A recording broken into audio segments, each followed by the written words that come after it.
Hello, everyone. Welcome to another episode of Fair Game. Hello, Mikey. Hi, Lily. It's lovely to see you again or hear you. And to you, sir. I'm so excited today because we have a special guest from my home country. Yes. He is an award-winning journalist and a current affairs reporter for the ABC and the author of a pretty incredible book titled Fair Game, The Incredible Untold Story of Scientology in Australia, which seems very appropriate for this podcast. Correct. Welcome from sunny Sydney. Hi, Steve Cannane. Hi, Mike. Hi, Leah. Great to be here. Mike, his accent is so much better than yours. I know. It is a true Australian accent as opposed to your Aussie Mongrel. English Florida type accent. Mine is a mongrel accent. Is it? Like a purebred mongrel, though. What does that But mean? if I go to Australia, they call me a Yank. Oh, okay. So you don't. For their from their perspective, you've lost it completely. Completely, 100%. But I love your accent, Mike. I'm just busting balls. Okay, welcome, Steve. Thank you so very much. My pleasure, Leah. Great to be on your podcast, which I've been listening to and loving. Oh, thank you so much. We appreciate all the support that we can get. You know, Steve, I obviously have read your book and have dealt with you over the years, and I know your story fairly well, but I'd love it if you would just start at the very beginning. How did you get involved at all with Scientology as a journalist in Australia? So it was 2010. I was working on a program on ABC TV called Late Line. I was looking for a story, and I really knew nothing about Scientology. And a colleague of mine, Quentin McDermott, had done a big expose on a program here called Four Corners, called The X-Files, that you can watch online if you want to. Very good story about Scientology. And he had a couple of leads that he couldn't follow up on for that program, and he generously passed them on to me. And so those two stories ended up being on the program Late Line. One was about Scarlett Hannah, who was the daughter of the president of the Church of Scientology in Australia. And she grew up in the cadet org, the Children's Sea Org, and she described what a toxic environment that was like, how she was separated from her family. And in her words, she described how they were treated like cattle. Now, the second story I did was about a woman called Carmen Rayner, who, as an 11-year-old child, had been sexually abused by her Scientologist stepfather. And she told me that she'd been coached to lie to police and community services about that abuse, and that she'd been coached by a woman you know called Jan Eastgate, who became the international head of Scientology's anti-psychiatry front group, the CCHR. Now, I should point out that Jan Eastgate denies those allegations, but sure. I did those two stories. Yes. And I did those two stories, and I was amazed at the blowback. They threatened to sue me. They threatened to injunct the program. They even at one point claimed I breached their copyright because I used one of Scarlett Hannah's dad's photographs. They wrote to the managing director of the ABC. They accused me of fraternizing with cyber terrorist groups. And what they meant by that was that I'd interviewed somebody from Anonymous outside a protest outside the Church of Scientology. Right. They put complaints in about me. And you know what I thought? I thought, wow, you guys have got a lot to hide. If you're coming after me like this, I'm going to keep looking into you because you've got something to hide, and I want to find out what that is. And I want to ask you because you are a journalist. You've done many stories. Have you ever received such a reaction from an organization calling itself a church? I've never had a reaction like that from anybody. It was like a full frontal assault on every level. Right. And I'm not saying it was intimidating, but it was just so over the top.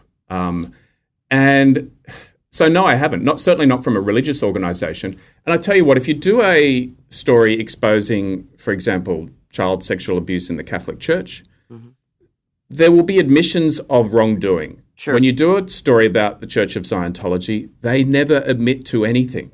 Never. That they've done wrong. They never do. I mean, if a journalist interviewed somebody from the Church of Scientology, the question you should ask them is, have you done anything wrong ever? And they will never point anything out.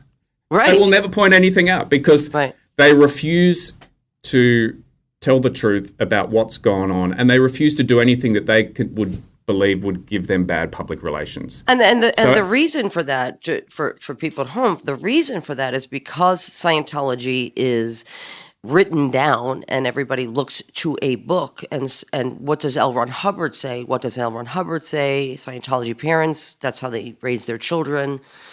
What does Scientology say? What does L. Ron Hubbard say?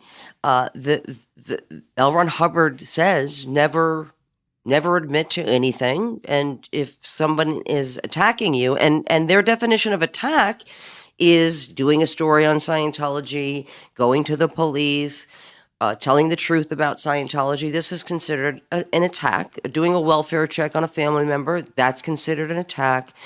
Telling your own story, considered an attack. They don't know any other way. That is what Scientology says to do, which is never defend, always attack. And so they're just following the teachings of L. Ron Hubbard. And that's Sea Org members, that's Scientology PR machine, that's the OSA, that's celebrity Scientologists.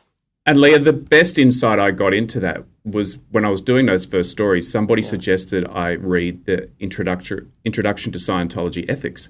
And I went through its internal justice system, which was high crimes, misdemeanors, and errors. Right. And that pretty much told me everything I needed to know about Scientology, because in high crimes, the worst crimes in Scientology, most of them relate to public relations, about testifying before a public commission, speaking out about Scientology. There's also some in there about issues around copyright. Okay, so, but if you look at, when I was doing this story on a young woman a girl, 11-year-old girl who'd been sexually abused, and that being covered up, well, the closest thing I could see that in Scientology's internal justice system was something they described, it's not a term I would use, seducing a minor. Now, seducing a minor is statutory rape. That is only a crime in Scientology's internal justice system. That's at the same level as heckling a Scientology lecturer. Sure. But in Scientology's internal justice system, speaking out about Scientology, that's worse than that. Right. Right. And by the way, when we're talking about crimes and misdemeanors and all these things, these are internal. It's not that they report to the police. That's not what we're talking about. I want to make sure that everybody understands that seducing a minor sounds like a crime, and it is, right? But not in Scientology. In Scientology, it is considered a crime on paper. However, they not enough to report to the police. That is a high crime in Scientology, by the way, to report anyone to the police, a Scientologist. And they figure, and they think, as we all believed, that whatever is wrong with the child molester or pedophile in Scientology will be fixed in Scientology. It will not be fixed with WOG, as they call it, a derogatory term for a non-Scientologist, with WOG law.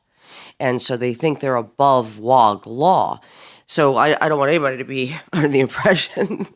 And Leah, one other point on that, and that story involving Carmen Rayner, as an 11-year-old girl, she was told the reason she'd been abused as a child because she must have been bad in a previous life. Correct. That she pulled it in from a previous life. Yes. So it was her fault, not the perpetrator's fault. They're blaming an 11-year-old girl for child sexual abuse. And like you did the story in 2010, right? I mean, the policies still exist and Scientology is still existing, and Scientology is still hiding up these crimes. And when I say hiding up, I mean they believe that what they're doing is fixing the world. They believe they're saving mankind. So I don't want to imply that, only for legal purposes, that they believe that they're doing that, right, Mike? They don't believe that they're hiding a crime. They believe that they're doing better. They're doing better than the justice system could do. They are doing a more efficient, more humane, more compassionate approach to dealing with the problems of activities of people than anybody else can do and anybody else could ever do. Right. It's so fascinating to hear Steve talk about these examples, because we've heard exactly the same thing over and And over, over again, and yep. over. And people start to go, well, you guys just keep harping on the same old stuff over and over and over. Well, that's because it keeps going on. It doesn't change. It's And because the same thing and you're right, happening Mike. today. But what is purposeful is what Steve mentioned, is Scientologists believe, and they justify the lying to the authorities about these crimes that are taking place because they believe that lying about it will be the only hope for that rapist, abuser, or pedophile, right? That justifies the lying. That justifies protecting Scientology. And Yes, of course. And the one other thing that goes along Yeah. with this that Steve's familiar with is, and we must eradicate the bad, evil, merchants of chaos, the psychiatrists or whatever from the face of planet Earth, because those people are bent on everybody's destruction. So there's no holds barred, no rules of engagement, nothing. When it comes to a journalist exposing Scientology, they are literally fair game. Yeah. When it comes to anybody who is speaking out, they are literally fair game. Right. And, you know, Steve talking about what happened to him just after one story is here is the playbook that Scientology has of this is what you do with a journalist. right. It's incredible. And then I remember you telling me back then, or in your book, Steve, that Virginia Stewart, another one of my old friends and a spokesperson for Scientology in Sydney, had come out and made a big to-do about there's no such thing as disconnection. Wow. Yeah. She taught. I think I asked her a question, or I made a point about the Church of Scientology routinely separating children from their parents, and she said, "Oh no, that doesn't go on." And then I got an email from her father, who said, "Hang on a second, Yeah. I haven't spoken to her for about 20 years." Right. And and he was living in Switzerland at the time, and we were getting a camera crew over there to interview him. Yeah. And then suddenly they must have found out that was going on. And so Virginia contacted her father and he said, "Sorry, I've got to call this interview off because suddenly I've got contact with my daughter, the daughter that I love. Right. And I don't want to jeopardize that." So the Church of Scientology, once again, this is about public relations, allowed a public spokesperson who was obviously disconnected from her father to suddenly reconnect with her father because that would be good for public relations. Right. And I wondered, Right. did they stay connected? Well, unfortunately, he died soon after, so I wasn't sure how long that lasted. Right. But yeah, it just goes to show you it all relates to the PR. And then what happened with the stories that you were doing? Whatever happened? Well- Were charges ever brought to bear? No, probably not, because Scientology, anybody who was witness to this would have just lied and been trained how to lie to the authorities or write false statements that this didn't happen. Well, in one instance with Jan Eastgate, there were charges laid, but they were later dropped. And it was difficult for the Director of Public Prosecutions to get a prosecution, I think because for a number of reasons that I can't really go into, but those charges were dropped. Certainly other stories I did were mostly about abuse going on in the Rehabilitation Project Force in Sydney, where basically David Miscavige used Australia as what it was set up for, 250 years ago, a penal colony. He was dumping Scientologists in Sydney, in Western Sydney, in the RPF. And so I did stories on that, in particular relating to a professional footballer called Chris Guider, who ended up being in the Sea Org and moving to the US. And Chris talked about in that story about the violence of David Miscavige. And it was one of the first times I think that was broadcast on TV. And I still remember that classic Scientology tactic of the stack of affidavits arriving, saying, "No, this never happened. No, this never happened. No, this never happened." Right. And what I did was I rang the Church of Scientology in the US and I said, "I want to talk to each of these people who've signed an affidavit because I want to test their claims. How do I know that this person actually signed the affidavit, or if they did so, whether they did it under duress or not? And what do you think happened?" they wouldn't put me through to them. Of course not. They would not. They would not allow me to test those claims. So we ran with the story, and nothing ever happened. They didn't sue us or anything, or they just denied that David Miscavige would ever be involved in beating people up or asking for other people to beat people up. And then after that, you broke another story with Valeska Paris, who's Chris Geider's wife. That's right. About her being imprisoned on the Free Winds, which is the Scientology ship, and ultimately sent to a prison camp in Sydney, right? And we're talking about the RPF. We should probably, Steve, probably better if you explain what the RPF is, because Mike and I are always explaining. But it's nice to hear somebody who wasn't a Scientologist. Yeah, exactly. Explain it in layman's terms, right? Yeah. Okay. Well, I would describe it as a punishment camp. Right. For people who step out of line, and they're denied rights. They can only eat certain things. They have to labour. I would say it's virtually a form of enslavement. I mean, they refer to it as being some kind of rehabilitation. What's the term? It's a rehabilitation project force, right? Yeah, and they say it's consensual and all the rest, but people are locked up and. Right.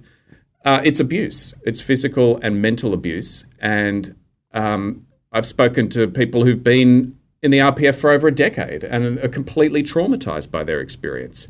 And it's, once again, part of that punishment culture and that kind of snitching culture, too, within Scientology, where somebody is constantly fearful that somebody will dob them in about something and they could be punished. Right. And so the anticipation of the punishment can sometimes be worse than the punishment itself, because it stops people behaving rationally and standing up for people like you would want in any institution. You want people, when they see abuse of power, just go, hang on, that's wrong. Yeah. But with a punishment culture like this, that doesn't happen, because that person gets punished. Well, most of Scientology, the teachings is that. So it is not like a separate thing. Most of Scientology is about punishment. The beginning courses of Scientology, the carrot that I see it as, these are little carrots because they're, innocuous courses on communication and, integrity and basic things that everybody could agree to, right? So it seems as though it's innocuous and helpful, right? If you go from not being able to communicate with somebody and look in their eye when you're speaking or acknowledge people properly, right? So if you don't have those basics of life, that is what lures you in. But then as you get, like you're talking about the ethics book, one of the staples in Scientology is that ethics book, and you learn pretty quickly that it's an us versus them, and them have no rights in Scientology, and you don't learn empathy, you don't learn those things that you're speaking of, Steve, of sticking up for anybody that isn't in Scientology, but there is no sticking up for. And it literally is every man for himself. Yeah. It is survival of the fittest in a sort of a very twisted fashion, of the fittest being the one who can fit in best with the rules and regulations and what the mores of the organization and the group are. And if you stick your head out and protest or do or say anything that is unacceptable, you are quickly brought back to earth with a big thud. And this is just part of it's sort of distilled in the RPF, but the RPF is actually a distillation of all of Scientology. It's like a microcosm of all the bad bits all jammed together in a very concentrated form. And, stories of people and what they've had to endure in the RPF are horrifying and numerous. I mean, there's many of them. In fact, your book starts out with the story of one guy who escaped from the RPF. And I'd like you to just tell us a little bit about that, Steve. Well, yeah, Sure. and before we get to that, I just want to say that Steve has interviewed over 200 Scientologists, and then you wrote a book called Fair Game, like Mike said, The Incredible Untold Story of Scientology in Australia, and that was published in 2016. So it's not even like, Steve, you did you did some interviews back in 2010. I mean, you've really stayed with this. And I find that with people who are so incensed by Scientology and what goes on and what has been going on, when you look at the history of this and Fair Game and all the crimes that Scientology has committed and covered up, I think people who get a hold of a story like this, and like people like you, Steve, and it's not many, but there are a few of you out there who have continued to expose Scientology. There's you, there's Brian Seymour, there's Sweeney, Tony Ortega, Alex Gibney, Lawrence Wright. Like, you think about, on two hands probably I can count, right? But there's just some people that just keep going because it is continuing to happen, and it just hasn't stopped. And so, Mike and I know countless people who have been victims of Scientology, thank you for continuing to expose Scientology for what they're doing. Well, it is a hard issue to let go because you see the abuse of people, and you know that it won't change because L. Ron Hubbard is considered the source, and whatever he said at a certain point in history remains the same. It's an organization that is unable to reform because of its origins. Right. And so you're compelled to keep doing stories about them. I to a large degree, have probably let go in the last few years because I feel like I've said most of what I wanted to say in that book. But at the same time, I'm always available to follow up another story if I think it's worth doing. Scientology, to a large degree, it just can't recruit in Australia anymore. And I believe there's a few factors in that. And one is that there's been so much negative publicity about Scientology. And I don't know negative publicity. You mean true? I don't know negative. I don't know. No, you're right. You're right. You're so right. She corrects me on that all the time, Steve. You're right. Like when people call us critics or we're attackers of Scientology. It's the truth. It's the truth. And what I really enjoyed listening to Richard Behar in your previous podcast, because he was a real trailblazer with that article he wrote in Time magazine in 1991. Yes. And what was different from then is that Scientology could use that tactic of suing Time, scaring every other newspaper editor, every other TV broadcast network about doing another story. But when the internet comes along, and then suddenly you see all these stories and you have people publishing information in the early days of the internet on what they called Usenet groups like alt.religion.scientology. Scientology could no longer control that. And so if you're let's face it, there's two types of Scientologists. This is in my view. There's people who are born into it, and there's people who are recruited into it, and they're mostly recruited between the ages of 18 to 25, which is when the frontal lobes of your brain aren't fully developed. That's the rational part of your brain. You are open to ideas, you're searching, and also you want to change the world, and Scientology in its own way offers that. And that age group is also the same age group, bear in mind, that ISIS recruits in, that used to recruit First World War frontline soldiers in. It's that kind of age group where you take risks, where you're vulnerable, emotionally vulnerable as well. Now, 18 to 25s now, if they're thinking about Scientology, they'll get online and they'll Google it, and they'll see every horror story. And as you point out, the truth. So I just think the internet has killed its business model, and yes, there are still people, but the numbers are diminishing. And I think a lot of that has had to do with truthful stories getting out there by journalists, and that helps. Yes.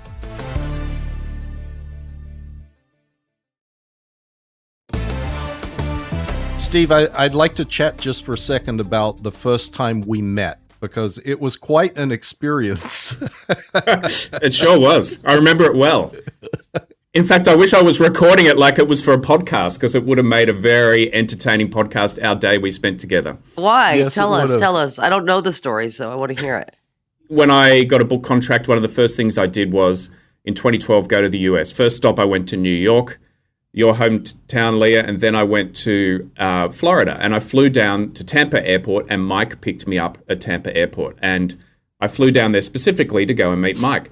And I remember it well. In fact, I remember Mike picking me up at the airport, and within 5 minutes, we were basically communicating as Australian men do with each other. We were basically just taking the piss out of each other. Sure. And having a good laugh. And Mike took me to a diner, and we had a meal. And I remember telling him, I've got some information for you that you might find interesting. And he said, oh, what's that? And I said, well, I know where they were spying on you. I know the house, the address, where the Church of Scientology put a private investigator in and took the photos that Mike knew well. There was a particular photo where he was talking to the two journalists from the St. Pete Times.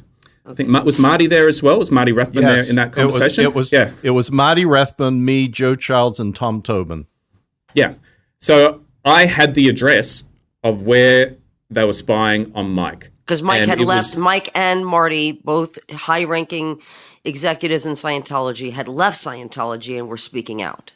Yeah. Right. Yeah. Exactly. Yeah. So I had the address, and Mike was very excited about this, and he said, "Okay, let's go." Right. And you could I've spoken to Leah, a number of former intelligence agents over the years, and they never lose their training. And I felt like Mike clicked back into the Office of Special Affairs, and we were suddenly going there.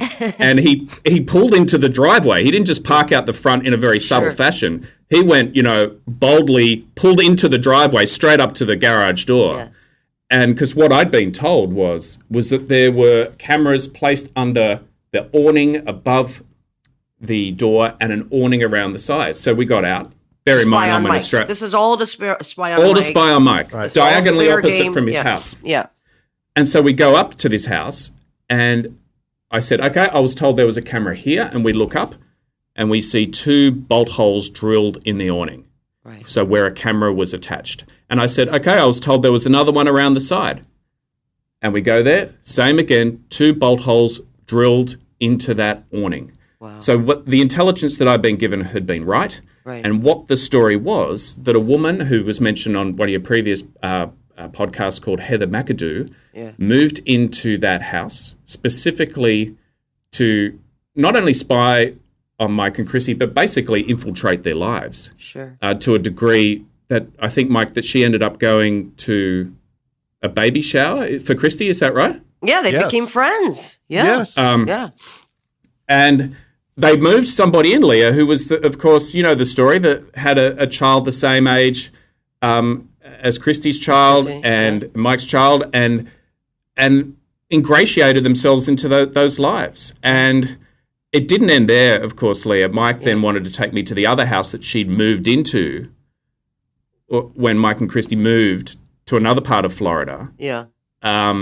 And then we went there as well and checked out that place. And there's nothing you could do about this, right? You just kind of have to live with people's Scientology spying on you and infiltrating your lives. I mean, because people ask that, like, well, I would have destroyed the camera and I would have, well, okay, that's would be great for Scientology, because then they can turn around and say, this lunatic destroyed my property.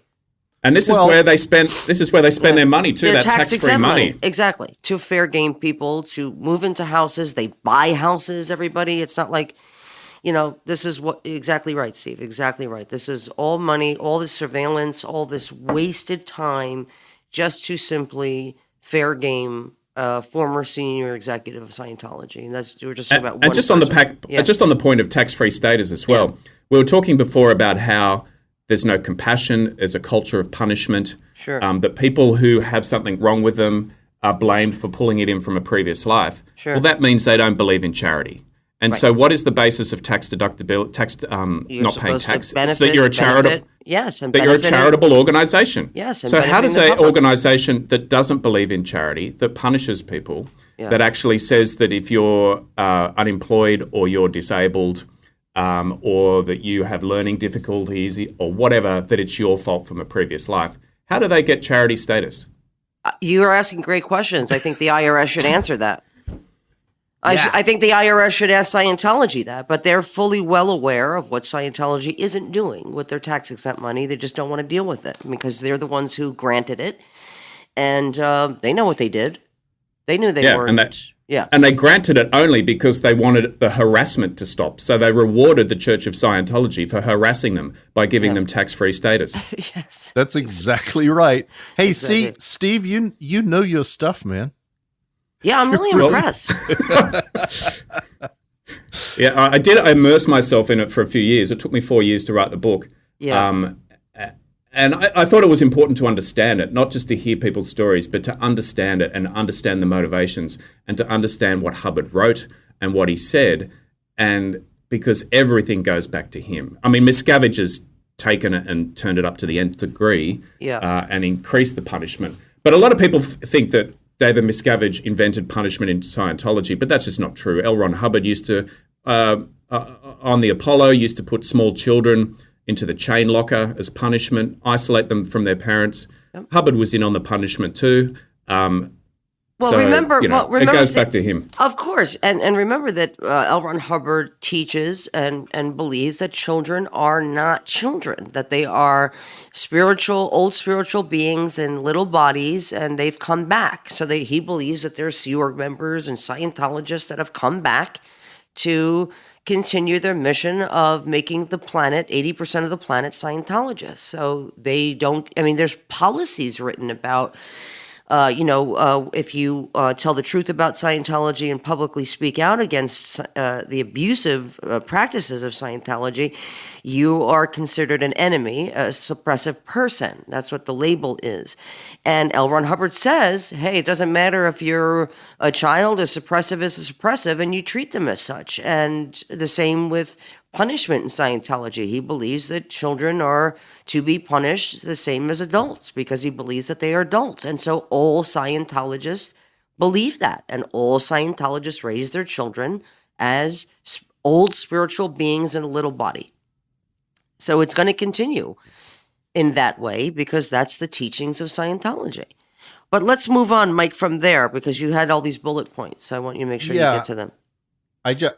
Yeah, go ahead. What's interesting is that Steve and I had an interesting discussion about Scientology in Australia because obviously this is something that's kind of near and dear to my heart. Of course. My parents got involved in Scientology in Australia when Hubbard first went there in the late 50s, and then I was raised in the era of the Victorian governmental inquiry in Australia. And I was saying to Steve at the time, look, Australia has a huge part in the history of Scientology and the formulation of Hubbard's worldview.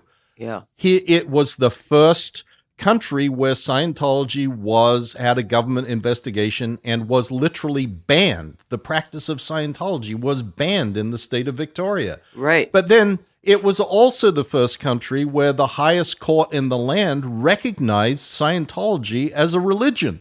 Right. And in fact, it may be still the only country where that is the case. It's also the first country where there was a bunch of journalists who pushed back on Scientology and didn't put up with the fair gaming tactics. Right. There were a whole bunch of Scientologists who had a very prominent role in the history of Scientology, ranging from Yvonne Jench, who founded Celebrity Center, and her daughters, Terry and Janice, who were very important in the early years of the Sea organization and were like Hubbard's right-hand assistants. And then there was the, Rupert Murdoch and his involvement from my old hometown. And what was his involvement? Rupert Murdoch was, he started, as you know, News Corporation, which is now Fox. And he started from Adelaide, Australia, with the evening news in Adelaide. And he was considered by Scientology and Hubbard to be one of the main suppressive persons on planet Earth. Why? Because he was a media baron. And the media, all media, are the enemies of Scientology. Right. Every one of them. And so Hubbard had listed down, Cecil King, Rupert Murdoch, a bunch of these media barons who were the suppressives who were trying to prevent Scientology from growing in the world. I see. And Rupert Murdoch figured very prominently in that list. and over the years didn't have a lot of nice things to say about Scientology, and neither did his news organizations. Right. There was also, obviously James Packer, who came along later, who was, interestingly, the son of the other huge media baron in Australia, Kerry Packer, who was it was Rupert Murdoch and Kerry Packer, the two big gorillas of Australian media. And James Packer became best buddies with Tom Cruise. And, of course, there was Nicole Kidman, who was Australian, and Julian Assange, who did big WikiLeaks stuff on. So there was all of this Australian sort of, I don't know, influence or interaction. And Hubbard had claimed to have been in Brisbane during the war and was a great war hero and all of these things. And it sort of, now Steve spent 4 years and sort of pull all this together into an incredible book about fair game, and even traces the history of the Guardian's office and a lot of the fair game tactics to what had happened in Australia. I see. Sorry, Steve, I'm ranting and I realize I'm rambling. This is your book. You should be talking. I'm like, thank you, Mike. And Mike, I've got to give you credit for pointing out these links to me early on, and that's really what motivated me to write this book and to try and pull these strands together. You mentioned Hubbard being in 1942. He did serve briefly in Australia during the war. Hubbard took ages to try. He had a pretty inglorious war record, and he claimed at one point in the 1950s that he helped saved Australia from the Japanese during World War II. But if you look up his war record, that's a complete crock. He spent less than 2 months in Brisbane. He got sent home for insubordination. When he got sent home, he owed money to a local menswear store. He owed a machine gun to the Australian military. He'd been sent home for insubordination. One of his superiors described him as garrulous. And of course he said, like full of himself. And he later claimed, there's two different versions of events. The Church of Scientology will say that he won anywhere between 21 and 27 war medals, including a Purple Heart, which is just ridiculous. It's just not true. He got four war medals, the ones you get just from serving, not from actually doing anything special. And Hubbard also came up with this extraordinary tale that he was machine gunned in the back by the Japanese in Java, and that he then got into a dinghy and rode to Australia from Java. Now, I got the maps out and worked out that he would have done that. That's 1,000 miles or 1,600 kilometres for people who use the Australian system. So he was in a dinghy by himself rowing for 1,600 kilometres in the monsoon season in shark-infested waters, and somehow made it to Australia. So there you go. That's a classic Hubbard story that just does not stack up. It's not true. Sure. And also, lying about your war record is one of the lowest things you could ever do. Sure. In the US, I think you call it being a valor thief, and there's now laws that you could prosecute. If Hubbard was alive today, you could prosecute him for being a valor thief, for lying about his war record and exaggerating his war record. Right. The Rupert Murdoch stuff I found just fascinating because in the 1960s, and Mike pointed out that he started off with a newspaper in Adelaide, and then he bought a newspaper in Sydney called the Daily Mirror. And when he bought that newspaper, he got another tabloid muckraking paper called Truth, and it started crusading against Scientology, mostly as a consumer issue, mostly saying these people have been ripped off and they deserve to have their money back. Right. And at all times they referred to it as bunkumology. And this had a bit of a role in leading to the inquiry, the first public inquiry anywhere in the world into Scientology, which led to the ban in Victoria. And then the Scientologists wanted to get Murdoch. And I found evidence in my research that they'd conducted a spying operation against Rupert Murdoch where they hired a private investigator to get information on him. And this was in 1968. Now, I tracked down the private investigator, and Leah, his name, I swear it's straight out of a Hollywood film. His name was Rex Beaver. And Rex Beaver, Private Eye, kept the best records I've ever seen of anybody. And when I finally got onto him, I rang everybody who had the name Beaver in Western Sydney and left messages on their machines. And finally, one day I got this call from somebody who said, "G'day, it's Rex Beaver here." And I said, "Oh, Rex, I am so, so glad to hear from you," because I didn't even know if the guy was alive. Right. And I said, "I'm ringing you about a job you did about 50 years ago. I don't know whether you remember it or not." He goes, "Oh, try me." I said, "It's about the Church of Scientology." And there's this pause, and he just goes, "How could I forget it?" Now, not only does Rex remember this particular job that he had, he kept incredible notes. He kept his pay slips. He kept his pay slips from the Church of Scientology. Oh, my God. The Scientologists, as they do, denied it. "Oh, no. We never spied on Rupert Murdoch." And it's like, "Oh, really? Well, I've got the pay slips."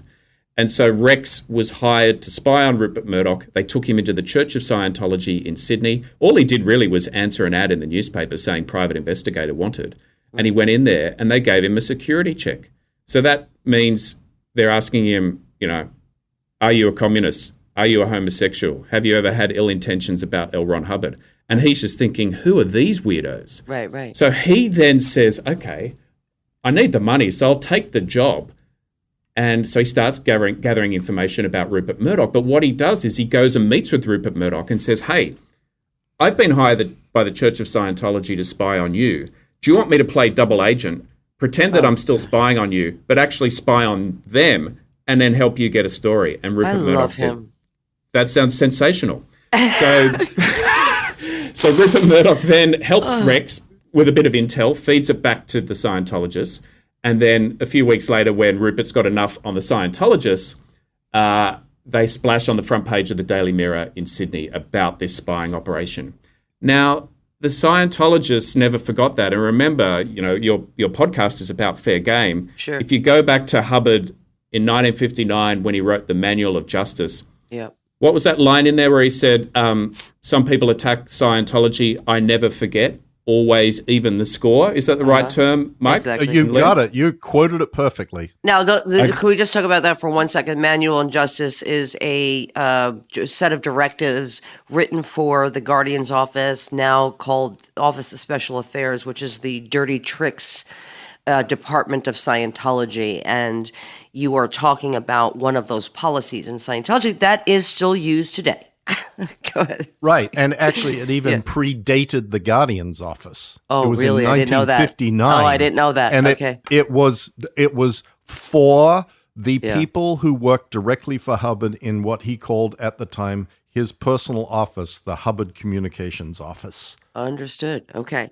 So fast forward decades later, the Scientologists want to even the score. Sure. And Marty Rathbun, back when he was talking to journalists still, and he was very helpful to me in providing me with certain information.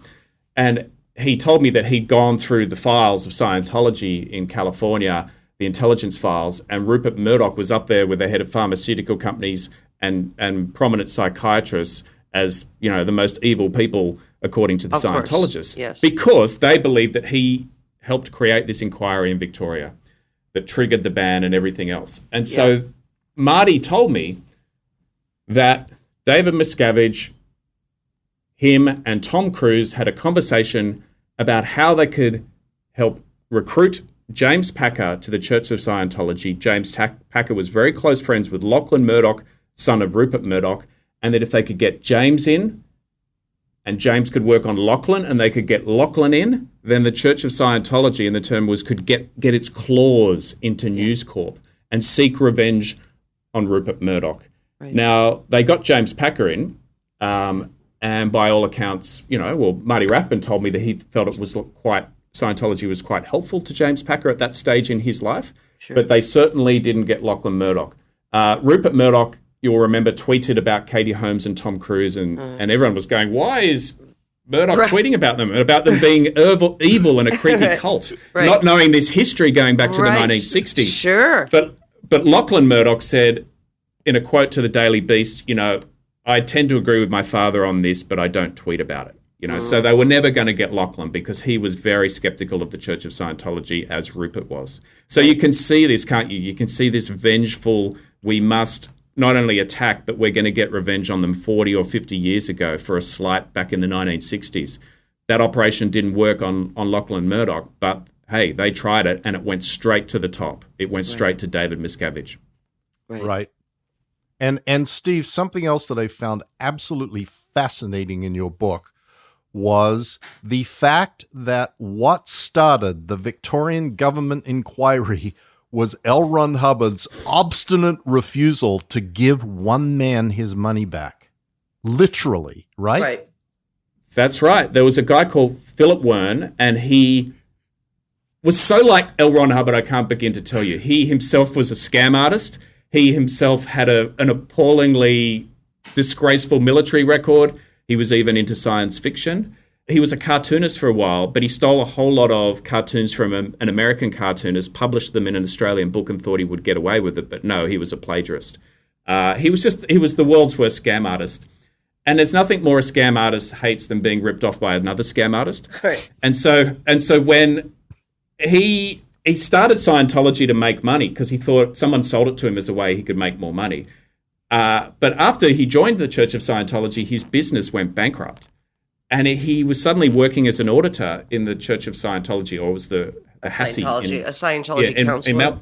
He was working as a Scientology counselor in Melbourne, earning very little money. And he's going, hang on a second. He had an epiphany. Since I started getting involved in Scientology, I lost all this money. My life is falling apart. What is going on here? And he's asked for a refund. And I got the letters. I've got the letters that you can look at in the book where he wrote to L. Ron Hubbard. They're in the Victorian archives, and it's this hilarious collision of two mad people. It reminds me of when you play football. Each side has a mad person on their side, and they always find each other in the first 5 minutes of the game. They're drawn to each other in this magnetic force field. Sure. It was these two mad people are drawn together, and they're writing crazy letters, except Wern has more insight about Scientology than most people ever have, the way he describes what a racket it is. And he asks for his money back. And one of Wern's offsiders says to Hubbard, just give him his money back. He's going to cause you problems. He's going to cause you problems. Hubbard only has one gear. He can only attack his critics. He cannot. There's no nuance. There's no ability to compromise. So Hubbard goes, no, and he's writing these abusive, offensive letters back to Wern. So what does Wern do? He starts talking to politicians, writing letters to the medical establishment, and all that triggers the Victorian inquiry, which goes for 15 months, which leads to the ban in Victoria. And then, Leah, what's interesting is there's a journalist called Alex Mitchell. He's still around. He's an Australian journalist. He's the only man I ever know who tried to interview L. Ron Hubbard at a urinal at a casino in Corfu. L. Ron Hubbard, while he was taking a piss, refused to be interviewed. But it gives you an insight into what an intrepid reporter Alex Mitchell is. Yeah. But anyway, Alex took the Victorian report when he moved to London, and he handed it around to every reporter in Fleet Street in the British newspapers. That then started to pop up in reports about Scientology in the UK. Right. Then a British politician called Lord Balneil gets up in the Parliament and starts speaking out about Scientology. What happens then? Hubbard, who's living in St Hill Manor in the English countryside at this time, sets up what is called the investigations unit of Scientology, and they hire a private investigator to dig up dirt on Lord Balneil. Now, once again, it backfires because that investigator decides he doesn't like the Scientologists and goes to the press and exposes the story about a private investigator, him being hired to spy on a British parliamentarian who's speaking out about Scientology. So what happens then? Hubbard goes, well, we're not going to hire private investigators anymore. We're going to set up the Guardian's office. So that's where the Guardian's office comes from. This process going right back to the disgruntled customer that Hubbard should have given his money back to, triggering an inquiry that then feeds into the British press, to Lord Balneil, who speaks out in Parliament. Hubbard can't handle it. He overreaches once again, and the history of Scientology is this history of overreaching by Hubbard and his followers, and it causes more problems than it's worth. And that leads to the Guardian's office, which leads to the stories that you've been covering on this podcast, things like what happened to Paulette Cooper. Correct.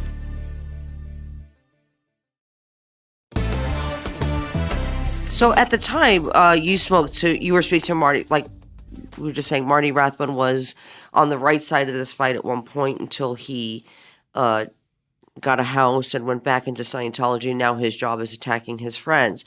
But in the book, which I hope people buy and read, you talk about wiretapping Nicole Kidman, and that Marty Rathbun discovered the main upset had been what? What? Can you just explain this part, Mike? Because I don't 100% understand it. Maybe you want to. Let's let Steve explain it, because Marty Rathbun spoke to you and he revealed information that nobody else had gotten at that time about the breakup of Tom and Nicole, right? Yeah, and really, when I watched Going Clear, Alex Gibney's excellent documentary about Scientology, he interviewed Marty Rathbun, and Marty gave bits of information away about what happened where the Church of Scientology was involved in helping spy on Nicole Kidman during the breakup of her marriage with her and Tom Cruise. Right. And I was really interested, and according to that version of events, Tom said that he wanted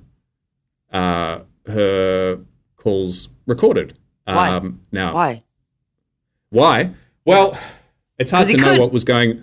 Because he could. Well, and I tell people that all the time. I hate to listen, I don't talk about other actors in the business, because listen, we can all be assholes, right? Like we all, are yelling about, like, where's my bagel? I asked for a specific sesame. Okay.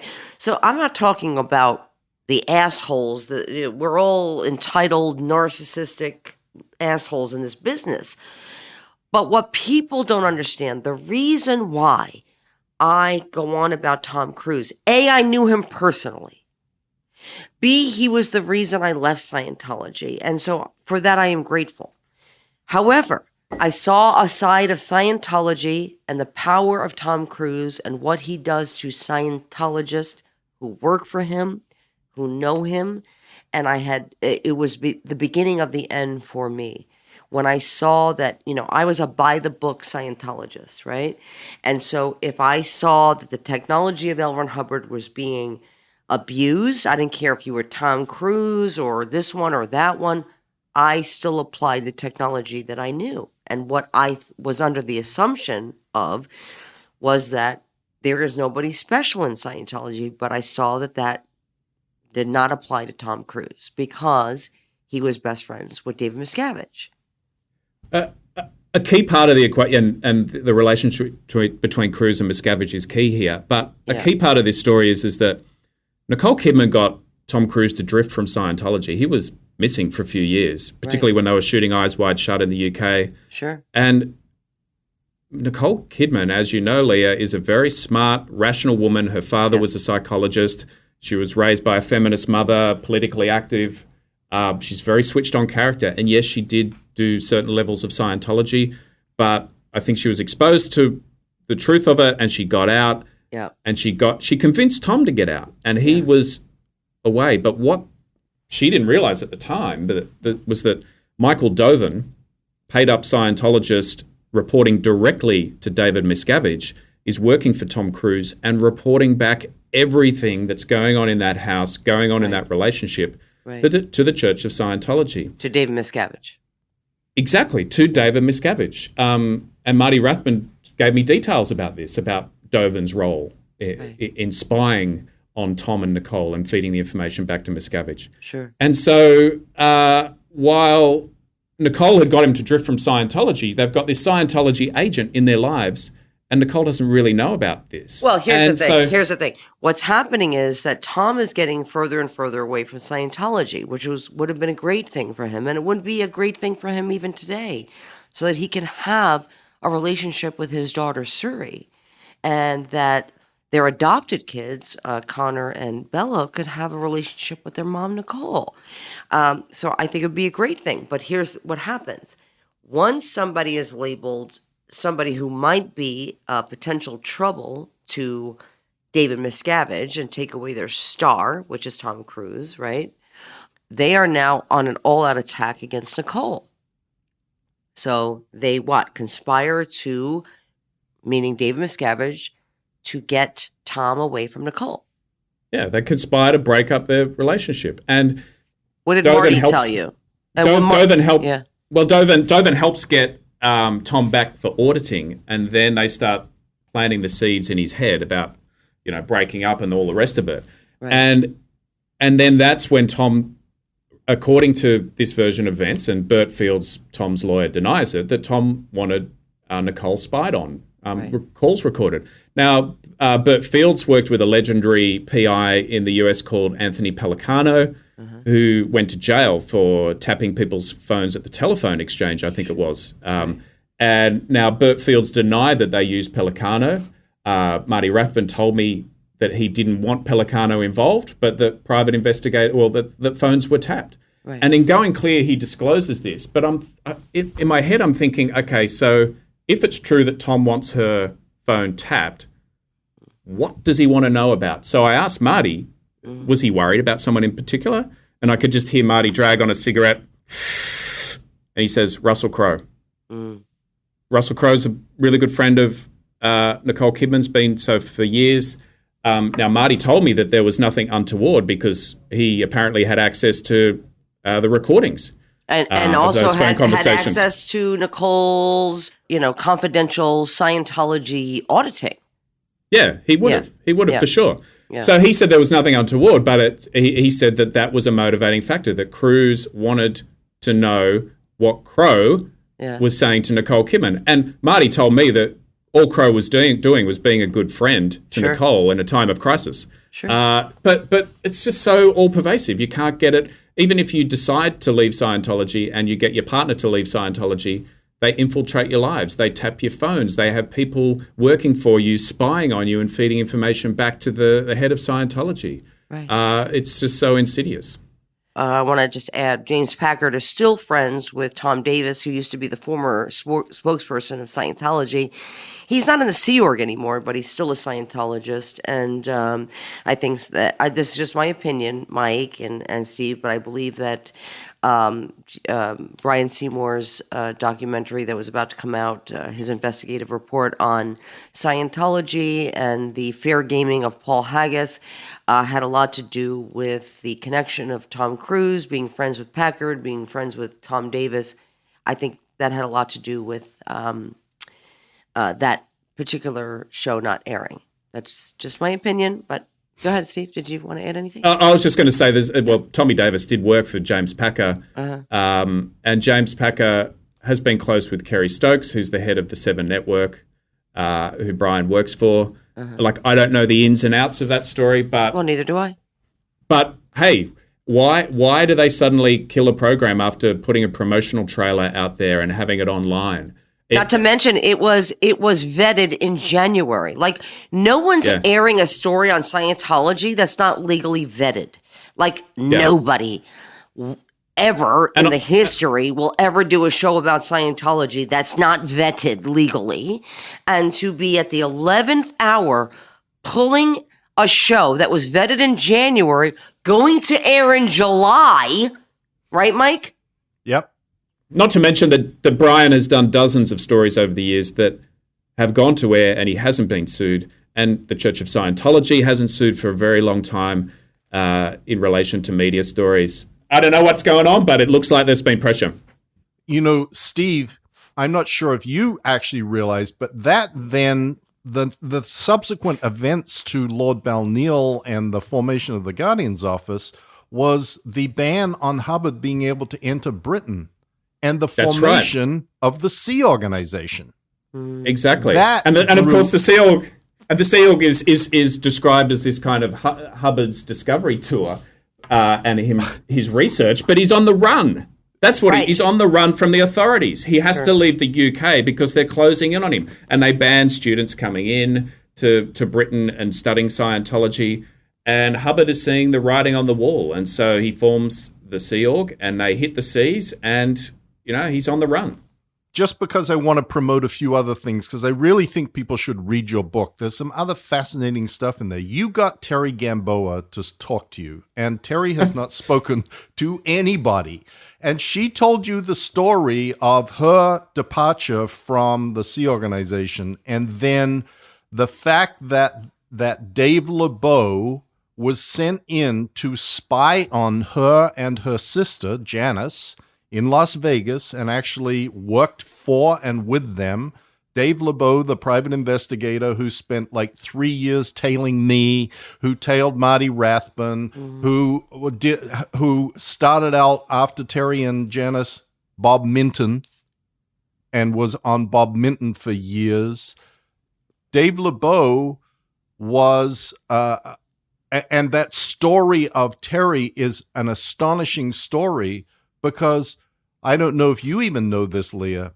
What? Terry, like, they not only had a house opposite me, Terry was such a threat to David Miscavige and the IRS tax exemption because of what she knew from her position. Yeah. She was lured to go live on a horse farm in Australia Why? to get her out of the country. I see. Literally, a guy was set up, a multimillionaire, fake multimillionaire, set up with a horse stud in Australia. And this is because Terry loves horses. Right. So she was lured to go on this incredible deal. We'll fly you home to Australia. You can live on this ranch. You'll be completely in control of it. It's all funded by this wealthy guy from Thailand or something. She was literally gotten out of the country. Right. She couldn't be sent. Which is, by the way, still happening today. You know, I'm aware of certain things that are going. I mean, this is very normal for Scientology. If you were named as a person of interest to talk to in any case in Scientology, all of a sudden that person is shipped off to another country where authorities cannot reach them, and this is continuing on today. Right. The difference with Terry, though, was she wasn't under their control anymore. She had left. So they spent literally millions and millions of dollars establishing this elaborate scheme and scam for the sole purpose of getting Terry Gamboa out of the United States. Right. Like millions. And the reason why she was a threat was that she was a trustee and she didn't even realize it at the time, which meant she had incredible power. Some people even argue that the three trustees had power to kick out Miscavige. And so her name was on key documents that the Church of Scientology at the time had given to the IRS in the US when they're trying to get tax-free status.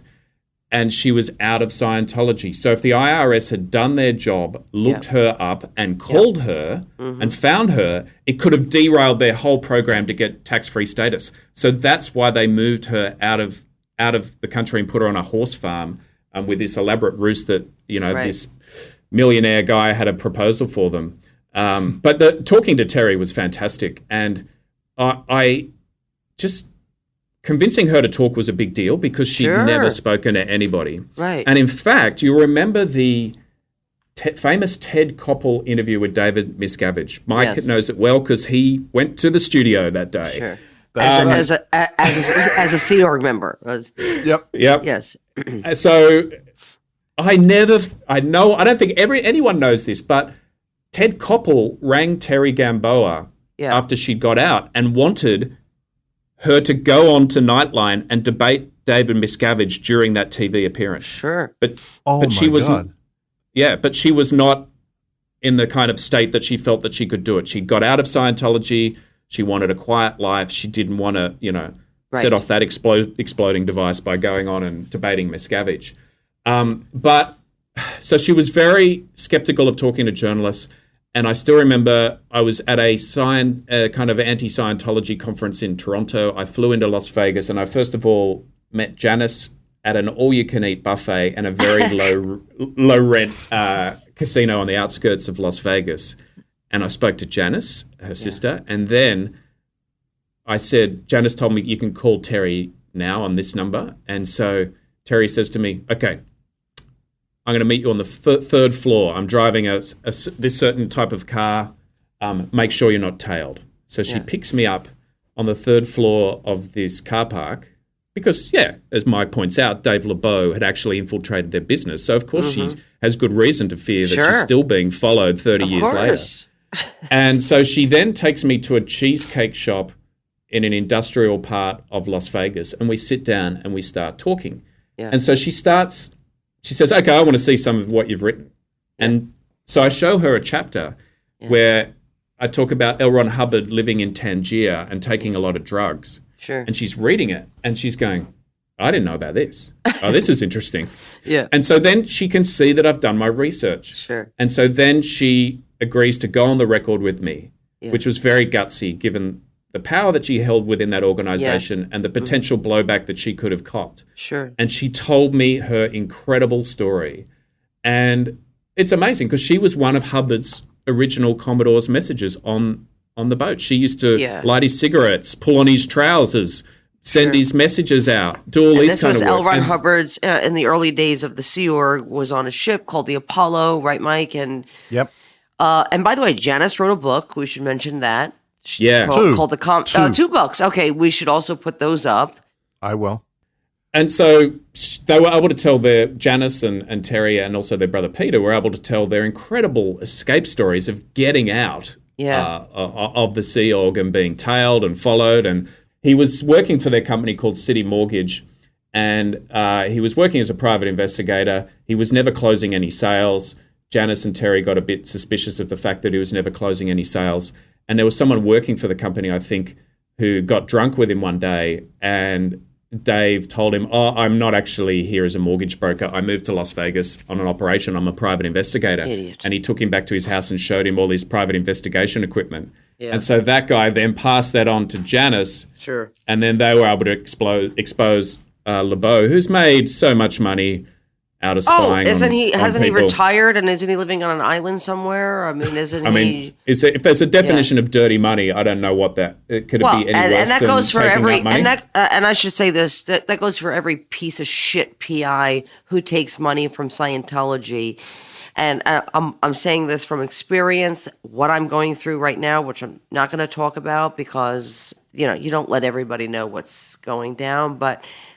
When you take jobs for Scientology, understand as a private investigator, what you're doing is you are stalking, harassing victims of serious abuse. You're stalking victims of horrific crimes. These are people who were abused in Scientology. These are people who were molested in Scientology, raped in Scientology, physically, mentally abused, lost their families. And they have the courage to speak out, which is why they're on the radar of Scientology and why they're being fair game by Scientology. So I say this to current PIs and people who are being hired by Scientology. I don't know how you sleep at night doing what you do to people who are brave enough to speak out. Sorry, Steve. What I would say, Leah, is I 100% agree with you on that, but I would like them to follow the lead of Rex Beaver. I love Rex Beaver. I love his name now. Take the Church of Scientology's money and act as double agents and spy on them and feed it back. Yeah, I agree. I agree 1,000%. Thank you for saying that. Perfect. Any parting words, Steve, that you'd like to say about fair game? Well, it's been great being on, and I just think it's terrific that you guys don't let go because, as we've discussed, the Church of Scientology will not change its ways, and David Miscavige continues to play that role, and there's no accountability and there's no justice. And, I discovered the most awful things when I was researching my book of, human trafficking, forced abortions, slave labor, the cover-up of child sexual abuse, yes. The worst things imaginable. Yes. And yet Miscavige still sits in that room, drinking and scotch. is allowed to get away, drinking his scotch, with his ridiculously priced starched shirts and his preposterous, uniforms and everything else, and he still gets away with it. And look, I just think it's terrific that you guys are not letting it go. Thank you.